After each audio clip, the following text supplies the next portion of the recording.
I stop, bend at the waist, and suck clean, cool air. Another. And there it is. That smell. That stink I've come to know so well. Straightened up, I slowly turned and looked around. To the right, I spot the shambler.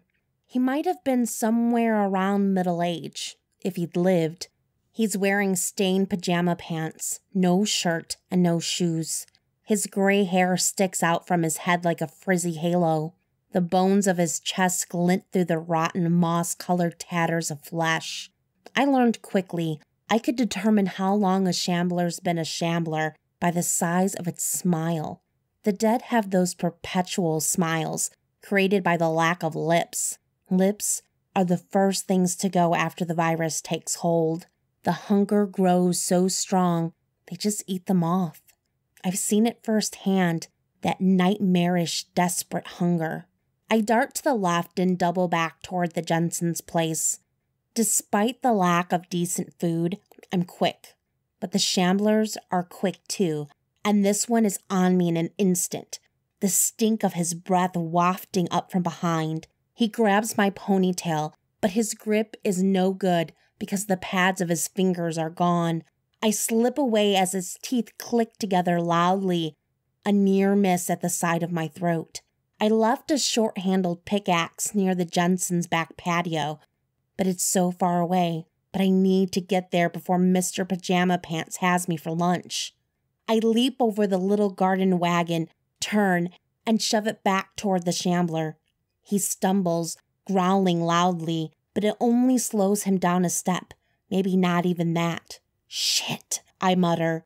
The pickaxe is there, 10 feet away, but suddenly I'm like some dumbass chick from a horror movie and I fall on my face. Mr. Pajama Pants takes advantage of this and snatches at my flailing leg. Rolling over, I kick straight out, connecting what was left of his face. It's like kicking a cardboard box. There's no weight there, nothing of substance. But the kick is good enough. As I mentioned, I was a soccer player before the end of the world, and my kicks aren't weak. The shambler's head flies back, his neck cracking audibly. I might have cringed, but I've heard worse in the past year. Either way, it gives me the time I need to get that pickaxe. I grab it up and spin back toward my friendly neighborhood shambler. Stealing myself. Isn't that a comic book line? I raise the pickaxe, ready. Mr. Pajama Pants lunges at me, his stupid mouth wide open, his teeth looking huge without lips to frame them. I wait for the exact instant and then plunge the pointed blade of the axe forward. It sinks into his eye all the way in. The eyeball pops like an old tomato and splatters on my face and hands. I shove it hard and he stops moving altogether. The smell of rancid blood fills my nostrils and I turn my face away, searching for a clean breath. If you've seen pretty much any zombie movie, you know you need to aim for the head. The brain has to be destroyed. That's rule number 1. If you can't remember that, you're not going to get very far. Pajama Pants thrusts his arms at me one last time and then sinks to his knees.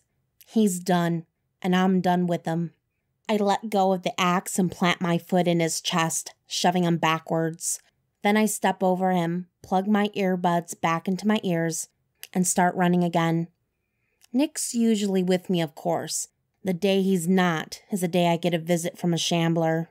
Maybe it'll be best to keep it to myself.